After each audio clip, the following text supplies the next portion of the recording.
महादेव एकमात्र देवता है जिनकी चर्चा सृष्टि बनने के बाद से सभी खंडों में हुई। अब कोई भी अगर आपने इतिहास पढ़ा, अगर आपने पुस्तकें पढ़ी, अपने वेद पढ़े, तो वेद का कोई एक ऐसा हिस्सा नहीं है कि हम महेश्वर की, महादेव की किसी न किसी स्वरूप में चर्चा ना हुई हो। चाहे ऋग्वेद पढ़ लें आप, सामवेद पढ़ लें, अथर्ववेद पढ़ लें, यजुर्वेद पढ़ लें, तो सभी वेदों में शिव की चर्चा है। हाँ, ये अलग बात है कि हर खंड में, हर कालखंड में उनके अलग अलग स्वरूप की चर्चा है।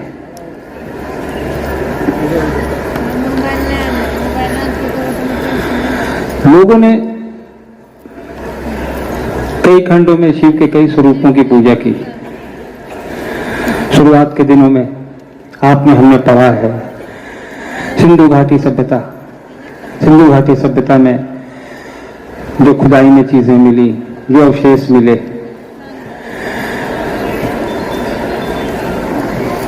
उसके बाद मोहनजोदड़ो में आइए आप, उसमें भी शिव के अवशेष मिले, कई स्वरूपों के अवशेष मिले। कभी पशुपतिनाथ के रूप में उनके अवशेष मिले, कभी नटराज के रूप में मिले, लेकिन मिले हर जगह, क्योंकि संस्कृति में शिव हर जगह व्याप्त है।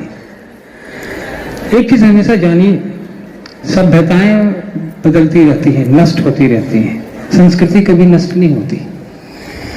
सभ्यताओं को इतिहास में बदलते आपने, हमने देखा है।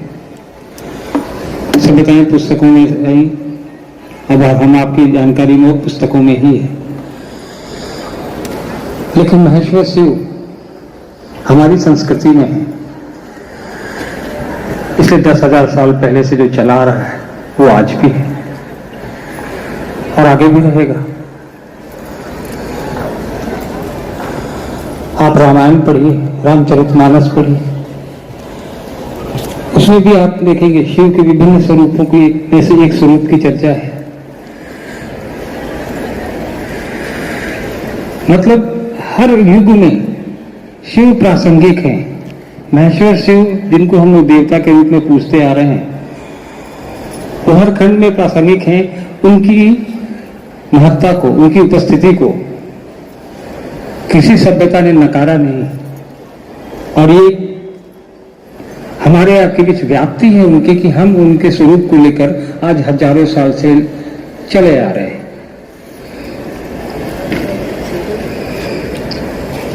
शिव के विभिन्न स्वरूपों में एक सबसे सुलभ स्वरूप जो हमारे आपके बीच होता है वो है उनका गृहस्थ।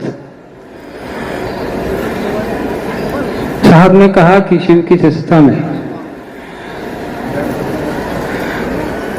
महागुरु की शिष्यता में स्वरूप को पकड़ने की बजाय हम लोग उनके गुरु रूप को पकड़ लें, क्योंकि महादेव के स्वरूप तो बहुत हैं, सहस्त्र नाम है उनके, हम और आप जानते हैं, पढ़ते भी हैं।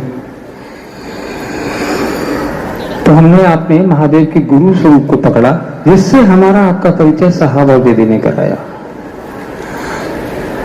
हम उस अवस्था में हैं थे जहां हमारे आपके बीच अभी थोड़ी देर पहले एक गुरु भाई कह भी रहे थे कि हम भटक रहे थे। साहब ने कहा कि महादेव को गुरु बनाओ, उस महादेव को बनाओ जिसकी पूजा हम और आप हजारों साल से करते आ रहे हैं।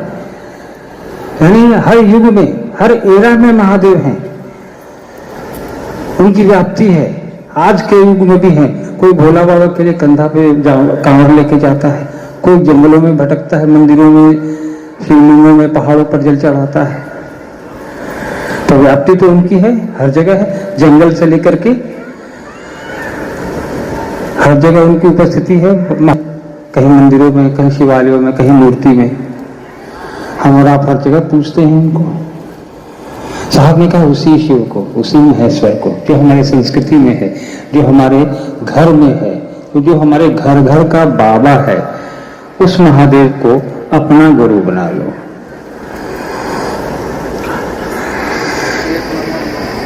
कहीं बाहर से किसी को भी लाने को नहीं कहा। उन्होंने कहा तुम्हारे घर में बैठा है, तुम्हारे जीवन में है, तुम्हारे दिल में है, तुम प्रतिदिन उसकी पूजा करते हो, शिवलिंग पे जल चढ़ाते हो, कोई बेलपत्र चढ़ाता है, कोई मिठाइयां चढ़ाता है। साहब ने कहा कि उसी बाबा को, महादेव ही एकमात्र ऐसे देवता है जिनको बाबा कहा जाता है, और किसी भगवान के बारे में आप और हम नहीं सुनेंगे। तो उसी घर घर के बाबा को, अपने शिव को, अपने महादेव को, जिस नाम से भी पुकार लें हम आप उनको, अपना गुरु बनाना है। गुरु कैसे बनाना है, वो साहब ने अपनी 30-40 साल की जो तपस्या है, जो विधा है उनकी, उसका निचोड़ हमारे आपके सामने रख दिया। आप में से ज्यादातर लोग उन्होंने साहब की पुस्तक पढ़ी होगी। उस पुस्तक में साहब ने 3 सूत्र कैसे आया, उस पर काफी कुछ लिखा है, जब आप पढ़ेंगे तो ज्ञात होगा। साहब ने कहा कि बस उसी महादेव से जुड़ने की प्रक्रिया है ये 3 सूत्र। हम और आप उस महादेव से जो सदियों से हमारे आपके बीच पूजित है, उसको गुरु बना लेना है। उन्होंने कहा कि गुरु बनाने के लिए किसी भी इंसान को कोई पात्रता की आवश्यकता नहीं होती कि तुमको ये करके आना है, ये नहीं करके आना है, कोई बाध्यता की जरूरत नहीं होती है। साहब ने कहा कि महादेव की बात करता है कोई महादेव को गुरु बनाता है तो कोई सृष्टि का रचना है, कार है, पालनहार है। तो जिसने बनाया है सृष्टि को, जो पालन करता है, अगर उसको गुरु बनाने की बात होती तो बंधन, वर्जना, बंदिश ये तो नहीं आएगी। और ऐसे भी शिष्य को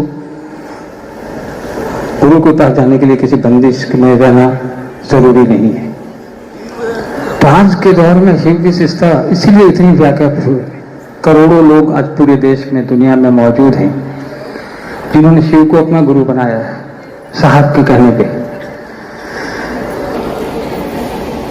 क्योंकि साहब ने कहा कि हर वो आदमी, हर वो इंसान जो धरती पर आया है, वो ये पात्रता रखता है कि वो ईश्वर शिव को अपना गुरु बना सके।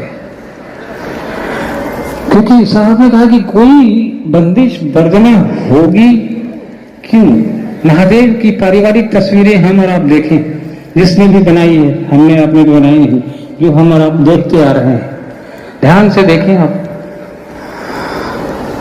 माता पार्वती हैं, कार्तिकेय हैं, कृष्ण हैं, लेकिन साथ में पूरी सृष्टि की झलक है उनके चारों तरफ। बाघ भी है, शेर भी है, बैल भी है, चूहा भी है, मोर भी है, सांप भी है। तो कभी हम लोगों ने इस पे सोचा है कि इन तस्वीरों का वहां क्या रोल है? महादेव की तस्वीर समझ में आती है, पार्वती की तस्वीर समझ में आती है, माता की, गणेश जी और कार्तिकेय की तस्वीर भी समझ में आती है, लेकिन इन पशुओं का वहां क्या काम? तो पशुओं का ये काम कि महादेव का एक स्वरूप पशुपतिनाथ का भी है। वो हमारी सभ्यता में मिला है, हमारी खुदाई में मिला है। एक मूर्ति मिली थी सिंधु घाटी सभ्यता में,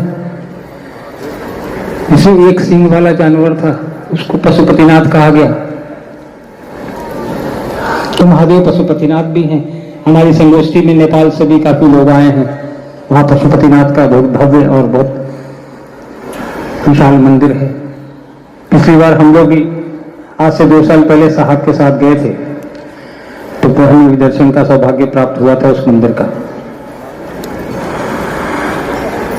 तो कई स्वरूप हैं। तो उस तस्वीर से हमें ये तो देखने को मिलता है कि उनकी बनाई दुनिया में वो सारे जानवर, पशु एक साथ बैठे हैं, ये जानते हुए कि दोनों एक दूसरे के भोजन हैं। शेर जो है वो बैल को खाता है, मोर जो है सांप को खाता है, सांप जो है चूहे को खाता है, लेकिन वहां पे सभी एक साथ बैठे हैं, शांत, निश्चल, निश्चिंत। तो साहब ने कहा कि उस महादेव की बात करते हैं, जिसकी पूरी सृष्टि है, जिसकी रचना की है, जिसने जो पालन करता है, हम उसकी शिष्टता की बात करते हैं। अपने आप को उनसे जोड़ने का प्रयास करना है। साहब ने बहुत सरल चीजों में, सरल शब्दों में उस महादेव को, जिसकी हजारों साल से पूजा होती आ रही है, हमारा आपका गुरु बना दिया। गुरु बना के क्या हमें करना है ये भी बता दिया। ऐसा नहीं है कि शिव पहले गुरु नहीं थे, पहले भी थे। आप शिव पुराण में पढ़िए, 112 शिव शिष्यों की सूची है, तो एक से एक बड़े नाम है उसमें, जिनकी समाधि और मंदिर इस देश में है, अभी भी आज भी मौजूदा दौर में है। लेकिन उन लोगों ने कभी किसी को नहीं बताया कि शिव मेरे गुरु हैं, आपके भी हो सकते हैं। शिव के शिष्य तो पहले भी हुए, गोरखनाथ, मच्छंद्रनाथ, ऐसे कई एक नाम हैं। लेकिन साहब श्री ने एकमात्र यह विधा जनमानस तक पहुंचाई। दीदी ने उनका हर कदम पे सहयोग दिया और नतीजा आज हमारे आपके सामने है कि हम और आप इतनी बड़ी संख्या में आप यहाँ बैठे हैं, इतनी दूर से आप समय निकाल कर आए हैं, अपना पैसा खर्च करके आए हैं, अपने काम को छोड़कर आए हैं। यह दिखाता है कि शिव का गुरु स्वरूप हमारे मानस पटल पे कितना प्रभाव डालता है, कितनी उसकी हमको आवश्यकता है, और हम अपनी आवश्यकता उस शिव गुरु से जुड़कर, आवश्यकता जो है आध्यात्मिक आवश्यकता की बात मैं कर रहा हूँ, पूर्ति हम और आप कर पा रहे हैं, तभी हम और आप यहाँ बैठे हैं। ज्यादा समय नहीं लूंगा आप लोगों का। हमें पता है कि आप लोग काफी दूर से आए हैं, थके हुए भी हैं, सुबह से यहाँ बैठे हैं। मैं आयोजक जो यहाँ के हैं उनकी तरफ से बिना उनकी अनुमति के आपका आभार प्रकट करता हूँ, धन्यवाद देता हूँ आपको, और दिल्ली के लोगों को विशेषकर बड़े संयमित, बड़े सुंदर ही तरीके से आप लोगों ने ये संगोष्ठी आयोजित की है, हमें यहाँ मौका दिया आप लोगों ने। उम्मीद है कि इसी दिल्ली शहर में कभी न कभी आप लोगों से किसी बड़े मैदान में मुलाकात होगी। तब तक के लिए मुझे अनुमति दीजिए। आप सभी को प्रणाम।